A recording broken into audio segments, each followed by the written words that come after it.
इस वीडियो में हम लोग टाइप्स ऑफ सॉल्यूशन पढ़ेंगे। Types of solution according to concentration. Concentration का मतलब होता है सांद्रता।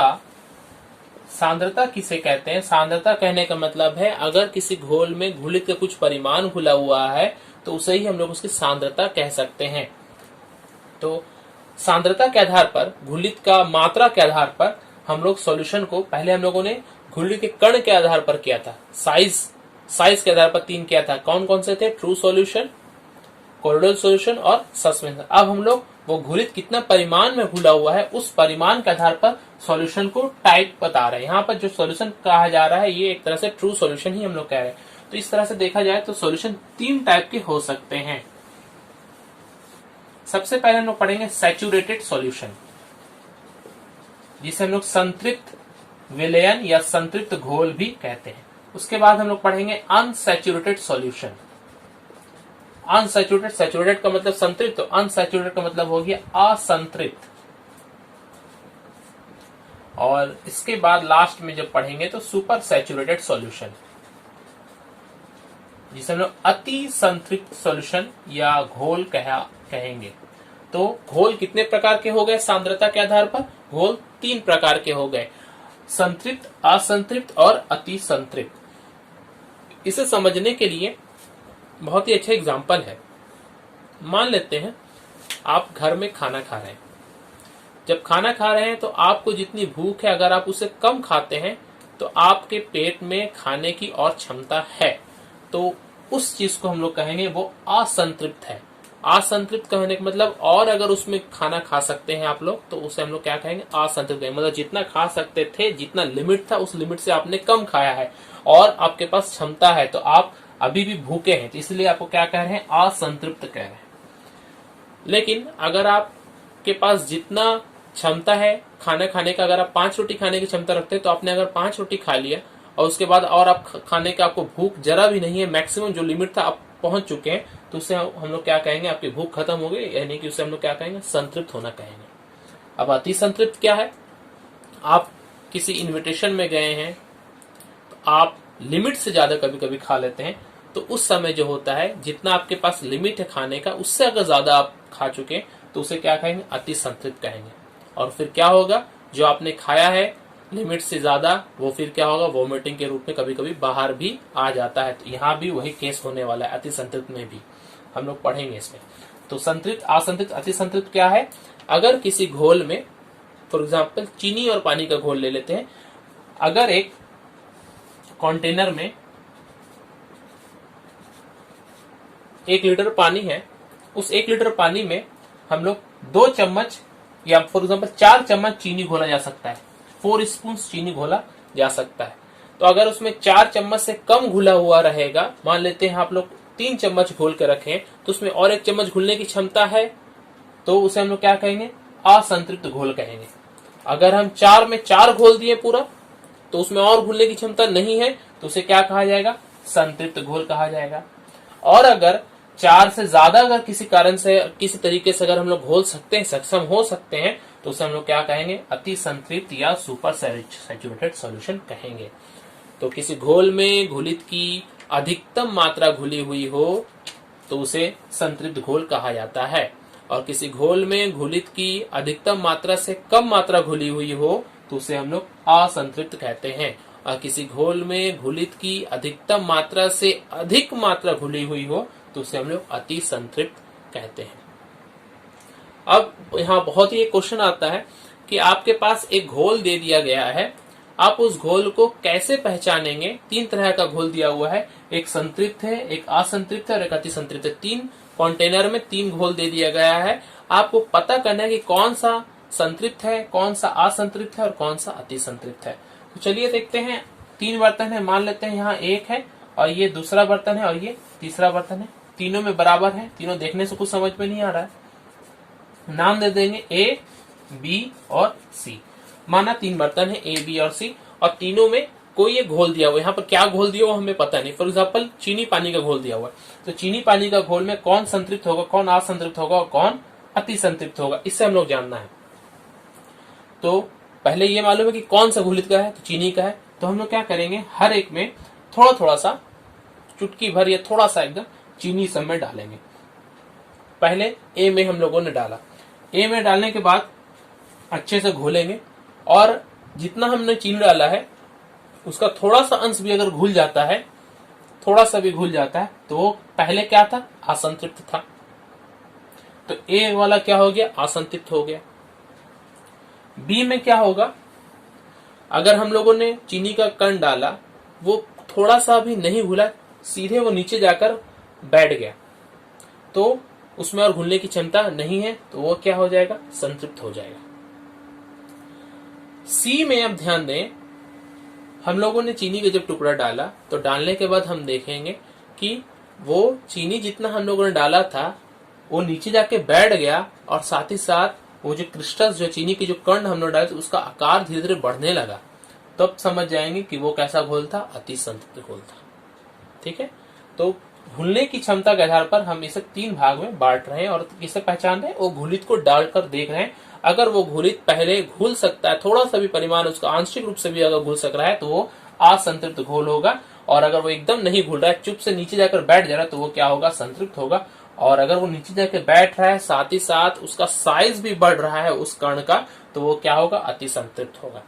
अब साइज क्यों बढ़ रहा है उसको भी हमको जानना है, और यहाँ पर इन तीनों घोल में घनत्व में क्या परिवर्तन होता है ये जानना बहुत ही जरूरी है। तो जब हम किसी भी घोल में घुलित डालते हैं, तो उसके घनत्व में क्या परिवर्तन होता है वो बहुत इंपॉर्टेंट है। पहला वाला क्या था, अनसैचुरेट था, ये ए जो है ये असंतृप्त था। तो जब इसमें हम लोग घुलित के कण डाल रहे हैं, तो वो घुलित के कण क्या होता है, उसमें कहीं कहीं जगह है घुलित के घुलने की, तो वो उसमें घुल जा रही है। तो घुल जाने से क्या होगा, उसका घनत्व क्या होगा, पहले से बढ़ जाएगा। तो डालने के बाद अगर उसका घनत्व बढ़ता है और वो घुलता है, तो वो क्या है, असंतृप्त। तो असंतृप्त घोल में घुलित डालने पर घनत्व क्या होता है, बढ़ जाता है। इसको ख्याल रखेंगे, यहाँ पर क्या होता है, बढ़ जाता है, घनत्व बढ़ जाता है। और संतृप्त में घुलने की क्षमता जरा से भी नहीं है, वो सीधे जाके नीचे बैठ जा रहा है, तो घनत्व में कोई परिवर्तन नहीं होता। तो संतृप्त में जरा सा भी परिवर्तन नहीं होगा, घनत्व में कोई परिवर्तन नहीं होगा। लेकिन अति संतृप्त में क्या होता है, ध्यान से देखेंगे, अणुओं के बीच में जितना जगह था घुलित के घुलने का, उससे ज्यादा घुला हुआ है, तो घनत्व पहले बहुत ज्यादा है। अगर हम बाहर से घुलित डालते हैं, तो वो घुलित क्या होता है, उसके अणुओं के बीच में जाकर धक्का मारेगा, और उसके जो एक्स्ट्रा जो उसमें कण है वो उसके साथ साथ बाहर निकल जाएंगे। इसीलिए आप लोगों ने देखा कि वो कणों का आकार पहले से अधिक बढ़ गया था, मात्रा भी अधिक हो गई। क्यों हो गया, हमने तो डाला था थोड़ा सा, मगर वो एक्स्ट्रा जो उसमें पहले से घुला हुआ उसको भी वो बाहर निकाल दे रहा है, तो जिसकी वजह से घनत्व क्या होगा, घट जाएगा। यहाँ क्या देखने को मिलेगा, घट जाएगा। तो सुपर सैचुरेटेड सॉल्यूशन में जब घुलित के कण डालते हैं, तो उसका घनत्व क्या होता है, घटता है। तो हमें 2 चीज देखने को मिलेगी, सुपर सैचुरेटेड में घुलित के कणों का आकार बढ़ने लगेगा और उसका घनत्व क्या होगा, घटने लगेगा। इस तरह से हम लोग इस 3 तरह के सॉल्यूशंस को पहचान सकते हैं। अब यहाँ एक और क्वेश्चन आता है कि अब संतृप्त को असंतृप्त या अति संतृप्त में कैसे बदलेंगे। तो ये आपके पास एक चीनी पानी का घोल अगर संतृप्त अवस्था में दिया गया है, तो उसे असंतृप्त आप कैसे करेंगे। तो असंतृप्त कहने का मतलब उसमें घुलित घुलने की और क्षमता बढ़ाना पड़ेगा। कैसे बढ़ाएंगे, तो हम क्या कर सकते हैं, घोलक की मात्रा को अगर उसमें बढ़ा दें, तो घोलक बढ़ा देने पर अगर मेरे पास चीनी पानी का एक संतृप्त घोल दिया वो उसमें और अगर पानी डाल देंगे, तो उसमें और चीनी घुलने की क्षमता बढ़ जाएगी। तो घोलक की मात्रा को बढ़ाकर हम संतृप्त को असंतृप्त में बना सकते हैं। इसी तरीका से अगर हम लोग तापक्रम भी बढ़ाते हैं, किसी किसी पदार्थ का क्या बात होता है कि जब वो गर्म करते हैं, तो उसमें घुलित और घुलने की क्षमता बढ़ जाती है, क्योंकि पदार्थ की घुलनशीलता, तो तापक्रम के बढ़ने पर ठोस पदार्थों की घुलनशीलता क्या होती है, ज्यादातर पदार्थों की बढ़ती है। तो यह तापक्रम को बढ़ाकर भी हम संतृप्त को असंतृप्त कर सकते हैं। क्या बोला, घोलक को बढ़ाकर और तापक्रम को बढ़ाकर। ठीक उल्टा भी अगर सोचे, असंतृप्त को संतृप्त कैसे कर सकते हैं।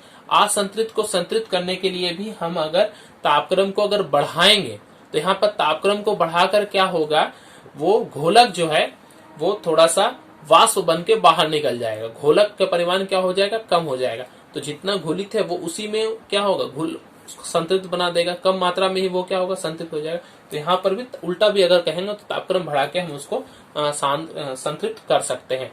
और असंतृप्त बनाने से संतृप्त बनाने के लिए घुलित को बढ़ाकर। घुलित का कुछ परिमाण, चीनी पानी का घोल है उसमें और घुलित घुल सकता है तो वो असंतृप्त है, तो उसमें और थोड़ा हम लोग चीनी डाल देंगे तो वो क्या होगा, संतृप्त हो जाएगा। तो इस तरह से हम लोग उसको संतृप्त भी कर सकते हैं। अब क्वेश्चन आता है कि आप अति संतृप्त घोल कैसे तैयार करते हैं, क्योंकि जब हम पानी में कुछ डाल रहे हैं घुलने की क्षमता से अधिक हो गया तो वो तो घुलता नहीं है, तो उससे हम लोग अति संतृप्त घोल कैसे बनाते हैं। तो यहाँ पर आपके बुक में दिया हुआ है कि सोडियम थायोसल्फेट जो है, जिसे हम लोग हाइपो कहते हैं, उसको हम लोग किस तरह से उसका एक अति संतृप्त घोल बनाते हैं। तो कोई भी पदार्थ का अगर अति संतृप्त घोल बनाना हो तो कैसे बनाएंगे। अगर पहले से कोई सैचुरेटेड सोल्यूशन, जैसे बी हम लोगों को क्या था, एक सैचुरेटेड सोल्यूशन था, इसमें मान लेते हैं बाहर से हम लोगों ने चीनी को ऐड किया, ये चीनी इसमें घोलने पर भी घुला नहीं, नीचे जाके बैठ गया। अगर इस पदार्थ को हम लोग थोड़ा यहाँ पर गर्म करते हैं तो गर्म करने के बाद में क्या होता है, ये चीनी इसमें थोड़ा थोड़ा घुलने लगेगा और इसे बिना हिलाए इसे रूम टेम्परेचर पर ठंडा होने देते हैं तो ये चीनी अपने आप ही नीचे नहीं आ पाएगा, ये इसमें घुला ही रह जाएगा। जब घुला ही रह गया तो ये क्या बन गया, अति संतृप्त घोल बन गया, क्योंकि ठंडा होने के बाद में ये क्या होता है, जो एक्स्ट्रा जो चीनी घुला था वो बाहर आना चाहिए था। फॉर एग्जाम्पल 20 डिग्री सेंटीग्रेड पर, पहले 20 डिग्री सेंटीग्रेड तापक्रम था तो उसमें मैक्सिमम 50 ग्राम चीनी घुल सकता था। 20 डिग्री सेंटीग्रेड में अगर 50 ग्राम चीनी घुल सकता था तो हम लोगों ने बाहर फिर और 10 ग्राम एक्स्ट्रा ऐड किया तो 60 ग्राम अब तो उसमें नहीं घुल सकता है 20 डिग्री पर 60 ग्राम चीनी, तो ये क्या हो गया, नीचे जाके बैठ गया। मगर ऐसा गर्म करेंगे, अगर 30 डिग्री सेंटीग्रेड तापक्रम तक जाएंगे तो ये 60 ग्राम अब क्या हो सकता है, पूरा का पूरा घुल जाएगा। तो वो क्या होगा, अब 30 डिग्री पर वो संतृप्त घोल हो गया। मगर वापस अगर इसे हम ठंडा करेंगे 20 डिग्री पर तो अब तो 20 डिग्री पर 60 ग्राम घुला नहीं रह सकता है, मगर फिर भी ये घुला हुआ है, तो इसे क्या कहेंगे हम लोग, अति संतृप्त घोल कहेंगे। इसे ठंडा करने के पर बाद भी वो अति संतृप्त रह गया है। अब अगर उसे थोड़ा सा हम लोग बाहर से कोई घुलित के कण डालते हैं या थोड़ा हिला देते हैं तो ये जो एक्स्ट्रा है ये क्या होगा, धीरे धीरे बाहर नीचे की तरफ बैठने लगेगा, तो वापस वो क्या होगा, संतृप्त घोल फिर बन जाएगा। तो अति संतृप्त बनाने के लिए क्या होता है, पहले घोल को गर्म करते हैं और गर्म करने के बाद फिर उसे बिना हिलाए डुलाए उसे ठंडा होने देते हैं, तो वो क्या होता है, अति संतृप्त हो जाता है। तो संतृप्त से अति संतृप्त बनाने के लिए घोल को गर्म करके पुनः ठंडा करना जरूरी है। सॉल्युबिलिटी या घुलनशीलता, परिभाषा देख लें, किसी निश्चित ताप एवं दाब पर। देखिए सबसे पहली बात है सॉल्युबिलिटी, घुलनशीलता, ये तापक्रम और दबाव पर निर्भर करती है। तापक्रम तो बहुत जरूरी है, तापक्रम को आपको मेंशन करना ही पड़ेगा।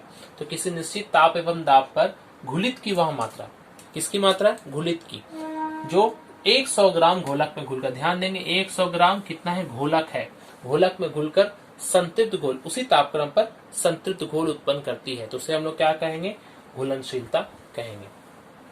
घुलनशीलता क्या है, ये घुलित की मात्रा है जो कितने घोलक में घुलती है, 100 ग्राम घोलक में घुलती है और घुलकर क्या उत्पन्न करेगी, संतृप्त घोल उत्पन्न करेगी। एक एग्जांपल लेते हैं, मान लेते हैं कोई एक घोलक है, जैसे पानी घोलक है, m ग्राम पानी हम लोगों ने लिया है, उसमें स्मॉल m ग्राम चीनी घुलकर संतृप्त घोल उत्पन्न किया।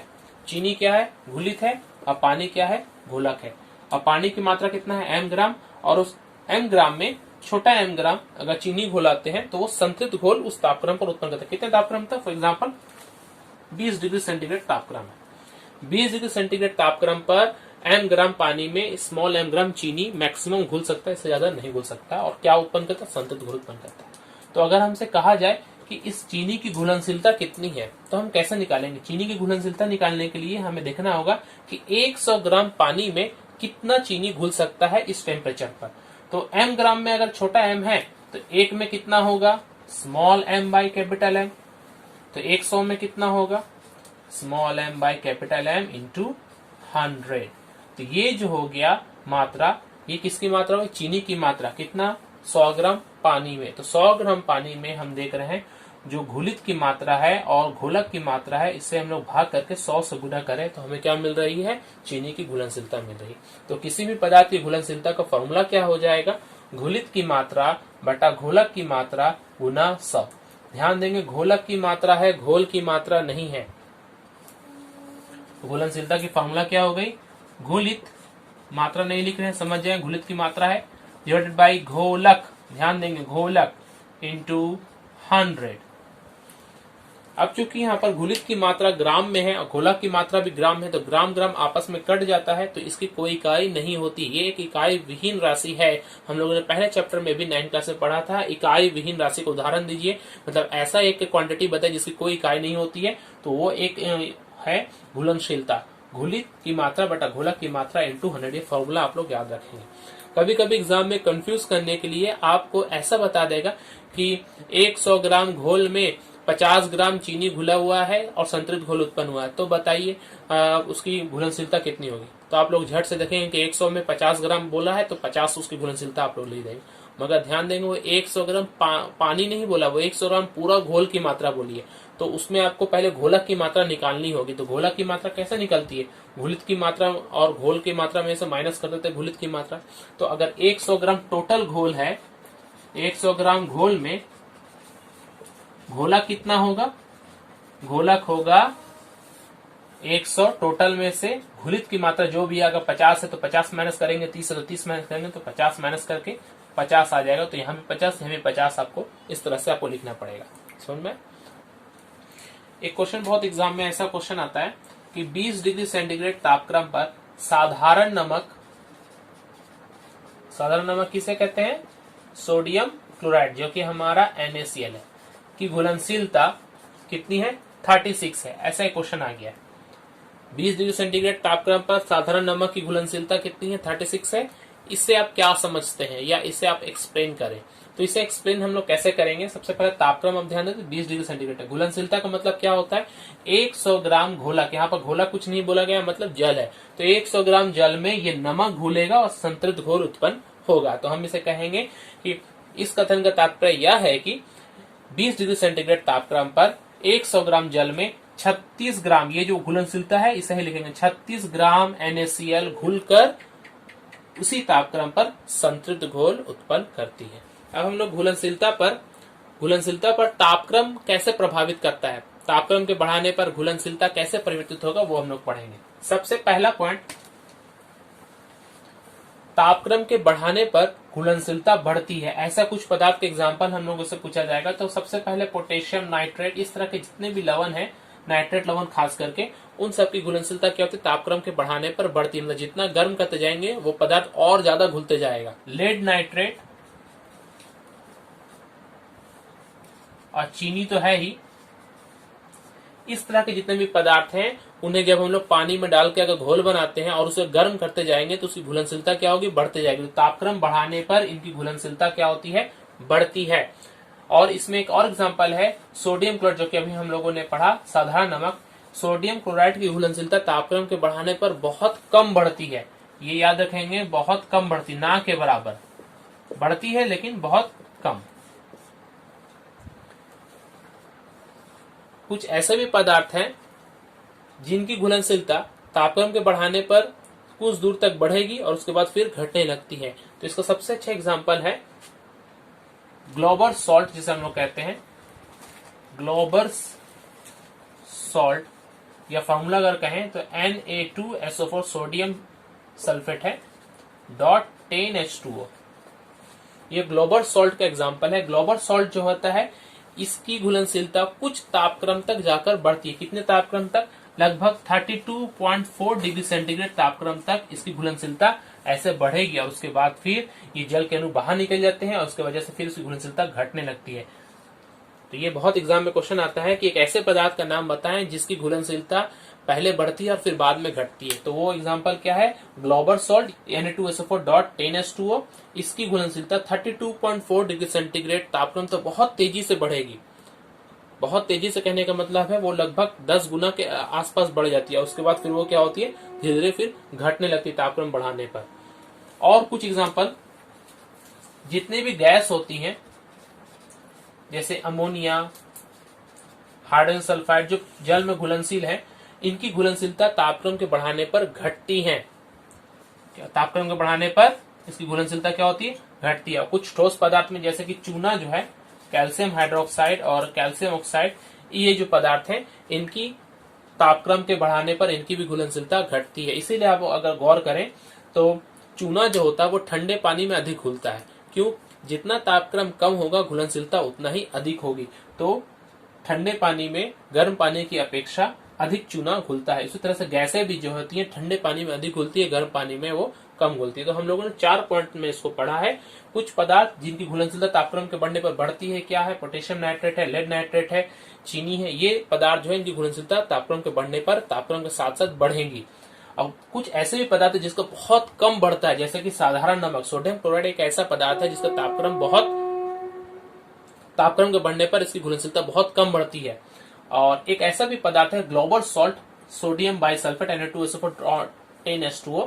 इसकी घुलनशीलता तापक्रम के बढ़ने पर कुछ देर तक बढ़ेगी और उसके बाद फिर वो घटना चालू करेगी। तो कितने देर तक बढ़ेगी? 32.0 डिग्री से लेकर अगर हम 32.4 डिग्री तक अगर धीरे धीरे बढ़ाते हैं तो इसकी घुलनशीलता बढ़ती है, बहुत तेजी से बढ़ती है और फिर उसके बाद घटने लगती है। 4 नंबर में तापक्रम के बढ़ाने पर गैसों की घुलनशीलता क्या होती है? घट जाती है। और कुछ ठोस पदार्थ भी, जैसे कैल्शियम के जितने भी लवण है, कैल्शियम सल्फेट कहें या कैल्शियम हाइड्रोक्साइड कहें या कैल्शियम ऑक्साइड कहें, चूना जिसे हम लोग कहते हैं, ये तापक्रम के बढ़ने पर इनकी घुलनशीलता क्या होती है? घट जाती है। मतलब गर्म पानी की अपेक्षा ठंडे पानी में चूना अधिक घुलता है या गर्म पानी की अपेक्षा ठंडे पानी में गैस क्या होती है? अधिक घुलती है। इन सबको ध्यान में रखते हुए अगर हम लोग एक ग्राफ बनाए, ग्राफ कैसा बनेगा? अगर घुलनशीलता को हम लोग y एक्सिस में प्लॉट करें और टेम्परेचर को x एक्सिस में प्लॉट करें तो जो ग्राफ प्राप्त होता है उसे हम लोग क्या कहते हैं? सॉल्युबिलिटी कर्व कहते हैं। तो सॉल्युबिलिटी कर्व के बारे में थोड़ा हम लोग यहाँ पढ़ेंगे। घुलनशीलता वक्र में देखें, सबसे पहले तापक्रम बढ़ने पर घुलनशीलता बढ़ती है। इसका एग्जाम्पल दिखा है KNO3। देखिए तापक्रम जैसे से बढ़ रहा है घुलनशीलता भी क्या हो रही है? ब्लू के देखिए ये बढ़ रही है। उसी तरह उसके बाद जो हम लोगों ने पढ़ा था कि सोडियम क्लोराइड जो है इसकी घुलनशीलता देखिए तापक्रम के बढ़ने पर भी बहुत ज्यादा नहीं बढ़ी है, 30 से 40 के बीच में ही लगभग है। तो तापक्रम हम लोगों ने 0 से लेकर 60 तक बढ़ा दिया, मगर ये इसका घुलनशीलता है वो 30 से लेकर 40 के बीच में बहुत कम बढ़ रही है। ये एक ऐसा पदार्थ है सोडियम बाइसल्फेट Na2SO4 जिसे हम लोग ग्लोबल सॉल्ट कहा था, वो उसकी घुलनशीलता देखिए वो यहाँ से थोड़ा सा जो है बढ़ते हुए जाती है 30 के बाद ये लगभग कितना है? 32.4। ये जो टेम्परेचर है, ये टेम्परेचर कितना है? 32.4 डिग्री सेंटीग्रेड तक बढ़ रही है। उसके बाद क्या हो रही है? फिर ये घटने लग रही है। और तापक्रम के बढ़ने पर घुलनशीलता घटती है। इसका एग्जाम्पल हम लोगों ने गैस के द्वारा, अमोनिया के द्वारा दिया। देखिए पहले बहुत ही 0 पर बहुत ही हाई है, 90 के आसपास है, उसके बाद कम होते होते वो फिर जैसे तापक्रम बढ़ते जाएंगे घुलनशीलता क्या होगी? घटते जाएगी। तो ये 3 या 4 एग्जाम्पल देके हम लोग इसे क्लियर कर रहे हैं घुलनशीलता वक्र। ये घुलनशीलता वक्र हम लोग पढ़ते क्यों है? इसका इंपॉर्टेंस क्या है? तो किसी भी पदार्थ के लिए अगर हम पोटेशियम KNO3 के लिए देख रहे हैं तो किसी भी तापक्रम पर घुलनशीलता हम लोग उसको ज्ञात कर सकते हैं। अगर हम लोगों को पूछे कि 10 डिग्री पर कितनी घुलनशीलता है तो हम लोग यहाँ पर क्या करेंगे? 10 डिग्री से ऊपर की तरफ ऐसे लाइन खींचेंगे। अब देखते ये कहां पर मिल रहा है और यहाँ पर देखेंगे कहां पर मिल रहा है। मान लीजिए 22 पर मिला तो इसकी घुलनशीलता 10 डिग्री पर कितनी होगी? 22। इसके अलावा अगर हमें पूछता है कि 20 डिग्री पर KNO3 की घुलनशीलता कितनी है तो 20 डिग्री पर हम यहाँ पर देखेंगे ये कहां पर जाके लाइन ये मिल रहा है 20 डिग्री पर, और ये कहां पर है? यहाँ पर मान लीजिए 35 पे मिल रहा है तो उसकी घुलनशीलता कितनी? 35। तो किसी भी तापक्रम पर हम लोग किसी भी पदार्थ की घुलनशीलता उसके घुलनशीलता वक्र को देख के ज्ञात कर सकते हैं। ये पहला पॉइंट। दूसरा इंपॉर्टेंस क्या है? दो पदार्थ को अगर हम मिलाएं, जैसे पोटेशियम नाइट्रेट हमारे सोडियम नाइट्रेट भी यहाँ पर दिया, दोनों का तापक्रम बढ़ने पर घुलनशीलता बढ़ रहा है, तो किस तापक्रम पर किसकी घुलनशीलता अधिक होगी ये पता चल जाएगा। इससे मालूम होने का क्या होगा? अगर हम जब उसे अति संतृप्त घोल बनाकर जब उसे ठंडा करेंगे तो कौन पहले बाहर निकलेगा? जिसकी घुलनशीलता कम होती है वो पहले बाहर निकलता है। अगर हम लोग 20 डिग्री पर देखें तो ये KNO3 और ये सोडियम बाइसल्फेट की घुलनशीलता क्या है? कम है। तो अगर ठंडा करेंगे तो ये 20 डिग्री पर पहले ये नीचे की तरफ बैठेगा और पोटेशियम नाइट्रेट बाद में बैठेगा। तो इससे हम लोग कैलासन जिसे हम लोग कहते हैं, क्रिस्टलाइजेशन जो हम लोग इसके बाद में पढ़ने वाले हैं, उसे भी हम लोग समझ सकते हैं। तो घुलनशीलता वक्र का ये इंपॉर्टेंस है। कैलासन या क्रिस्टलाइजेशन, क्रिस्टलाइजेशन पढ़ने से पहले कैलाश क्या होता है, क्रिस्टल क्या होता है, ये हम लोग पढ़ेंगे। तो एक निर्दिष्ट ज्योमेत्रीय आकार वाले, ज्योमेत्रीय आकार का मतलब होता है एक ज्योमेट्रिकल शेप, जैसा कि एक रेक्टेंगल के फॉर्म में, ट्रायंगल के फॉर्म में, पिरामिड के फॉर्म में, या इस तरह का कोई भी शेप होना चाहिए, निर्दिष्ट आकार होना चाहिए। समान ठोस कणों को कैलाश या रवा, इसे एक और वर्ड या इस्तेमाल करेंगे, रवा भी कहते हैं, क्रिस्टल कहते हैं। जैसे आप लोगों ने देखा है नौसादार, कपूर, आयोडीन, तूतिया का फॉर्मूला CuSO4.5H2O, इन तरह के जो कण होते हैं, इसके जो आकार होते हैं, एक एक अणु का जो आकार होता है या अणु जो मिलकर आपस में आकार जो बनाते हैं, उसे हम लोग क्या कहते हैं? ज्योमेत्रीय आकार को हम लोग क्या कहेंगे, कैलाश या क्रिस्टल कहेंगे। ये बनता कैसे, इसके बनने की क्रिया को हम लोग कहते हैं क्रिस्टलाइजेशन। जब एक अति संतृप्त घोल लेते हैं हम लोग, अति संतृप्त घोल में अगर जिस चीज का वो अति संतृप्त घोल बना हुआ है, जैसे चीनी मान लेते हैं, अगर चीनी का घोल है वो अति संतृप्त कर दिया। अति संतृप्त कैसे बनता है, एक संतृप्त घोल को जब हम गर्म करते हैं और उसमें घुलित कण और मिलाते जाते हैं और उसे वापस फिर रूम टेम्परेचर पर लाकर नॉर्मल टेम्परेचर पर ला देते हैं, तो वो जो एक्स्ट्रा जो कण घुल गया है, जो कि उस तापक्रम पर उस पर घुला नहीं रहना चाहिए, उसके वजह से वो अति संतृप्त हो गया। तो अब जब हम उसे बाहर से घुलित कण डालते हैं तो घुलित कण जब आता है तो वो क्या होता है, जो उसमें एक्स्ट्रा घुला हुआ है उसके उस कणों को भी बाहर लेकर वो आ जाता है। तो उसमें वो एक निर्दिष्ट आकार लेने लगता है, एक साइज बड़ा होने लगता है और नीचे जाके पात्र की पेंदी में बैठने लगता है। तो जो निर्दिष्ट आकार लेता है, इसी चीज को हम लोग कहते हैं क्रिस्टल। और ये जो पूरा प्रोसेस है क्रिस्टल बनने की, इसे हम लोग क्या कहते हैं, क्रिस्टलाइजेशन। यहाँ एक और वर्ड आपको इस्तेमाल आएगा, सीडिंग क्या है। तो सीडिंग, अगर एक अति संतृप्त घोल है, एलम उसमें हम लोग डाल रहे हैं, एलम या फिटकरी, फिटकरी का जो होता है उसमें डालने पर फिटकरी क्या होता है, जब पानी में डालेंगे या उसके घोल में डालेंगे अति संतृप्त घोल में, तो वो एक बाहर से कणों को अपने आप वो बाहर लेकर आने लगते हैं, जिसके आकार बढ़ने लगता है। तो इस तरह के जब किसी पदार्थ को डालने पर जब कोई कण बाहर निकलने लगते हैं तो उसे हम लोग क्या कहते हैं, सीडिंग कहते हैं। सीडिंग क्या है, ये क्रिस्टलाइजेशन करने की एक क्रिया है, क्रिस्टलाइजेशन का एक एजेंट का काम करता है। तो क्रिस्टलाइजिंग एजेंट यहाँ पर क्या है, एलम है। कॉन्सेंट्रेशन की यूनिट्स पढ़ लें, कुछ इंपॉर्टेंट यूनिट्स हैं इसके। सबसे पहले मोलरिटी पढ़ेंगे, जो बहुत ही इंपॉर्टेंट है। किसी घोल का मोलरिटी या घुलित की मोलरिटी कहने से हम क्या समझते हैं, तो मोलरिटी कहने का मतलब है, मोलरिटी को हम लोग एम से डिनोट करते हैं, घुलित के मोल की संख्या। घुलित कितने संख्या में, घुलित की मोल संख्या डिवाइडेड बाय घोलक का आयतन। इसमें घोलक कितना है,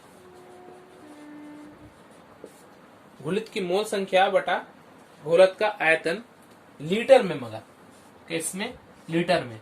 तो इस चीज को इकाई हो गई मोल, ऊपर में मोल है, नीचे में लीटर है। तो मोल पर लीटर, कैपिटल एल में लिखे अच्छा रहेगा, मोल पर लीटर, ये है मोलरिटी की इकाई। 1 लीटर घोलक में जितने भी घुलित घुले होते हैं, 1 लीटर घोलक में घुलित के मोल की संख्या को हम लोग क्या कहते हैं, मोल पर लीटर कहते हैं। जैसे एक एग्जांपल है KOH। KOH की मोलरिटी अगर हमसे कहा जाए 0.5 मोल पर लीटर है। इसका मतलब क्या है, इसका मतलब है कि अगर हम लोग 1 लीटर घोलक ले लें, मतलब पानी यहां पर अगर हम लोग जल ले लें, तो 1 लीटर जल में 0.5 मोल KOH पोटेशियम हाइड्रोक्साइड घुला हुआ। अब और अगर डिटेल्स में जाएंगे तो 0.5 मोल्स का मतलब कितना ग्राम KOH था, तो 1 मोल KOH का मतलब ले लीजिए, 1 मोल में KOH का मात्रा होता है 39 प्लस ऑक्सीजन का 16 और हाइड्रोजन का 1, टोटल कितना हो गया 56। तो 0.5 मतलब 0.5 मोल का आधा मोल, तो 56 बटा 2 कितना हो गया 28, तो कितना हो गया 28 ग्राम। तो 28 ग्राम KOH होगा 0.5 मोल पर लीटर में। एग्जाम में क्वेश्चन आएगा कि KOH की मोलरिटी 0.5 मोल पर लीटर है, इसका मतलब क्या तात्पर्य, तो यहाँ हम लोग लिखेंगे इसका तात्पर्य यह है कि 1 लीटर जल में KOH के 0.5 मोल्स, यहाँ पोटेशियम हाइड्रोक्साइड के 0.5 मोल्स घुले हुए हैं बस। अगर इसके बाद पूछता है किसी मात्रा बताओ, तब हम लोग निकालेंगे कि 1 मोल में 56 होता है, तो 0.5 मोल में कितना होगा 28 होगा। इसके अलावा और भी इंपॉर्टेंट यूनिट्स हैं इसके, जैसे कि ग्राम पर लीटर। ग्राम पर लीटर, तो ग्राम पर लीटर भी सेम टू सेम है, घोलक का आयतन होगा लीटर में ही, और घुलित जो है, यहाँ घुलित की मोल जो है वो मोल ना लिखकर हम घुलित क्या करेंगे, मात्रा इन ग्राम्स कर देंगे, तो हो जाएगा यहाँ पर। तो इसकी इन किसमें, ग्राम में, तो इसकी इकाई का जो ग्राम पर लीटर, जैसा हमारे पास आएगा यूनिट हम लोग वैसा इसका इस्तेमाल करेंगे। अगर हमसे कहा जाए कि ग्राम पर लीटर में है, फॉर एग्जाम्पल KOH के ही अगर पूछते हैं कि KOH का है, यहाँ पर जैसे 28 आया था ना, तो 28 ग्राम पर लीटर फॉर एग्जाम्पल, ये यूनिट का मतलब क्या हो गया कि 1 लीटर जल में 28 ग्राम KOH घुला हुआ है।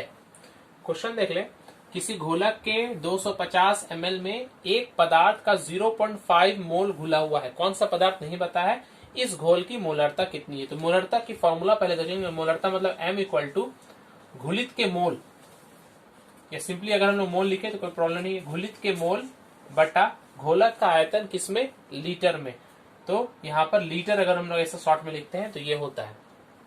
यहाँ पर मोल कितना है, मोल है 0.5 मोल, और लीटर में निकालना आयतन तो ml में दिया हुआ तो 250, और मिलीलीटर को लीटर बनाने के लिए 1000 से भाग कर देंगे तो 1000 ऊपर चला जाएगा।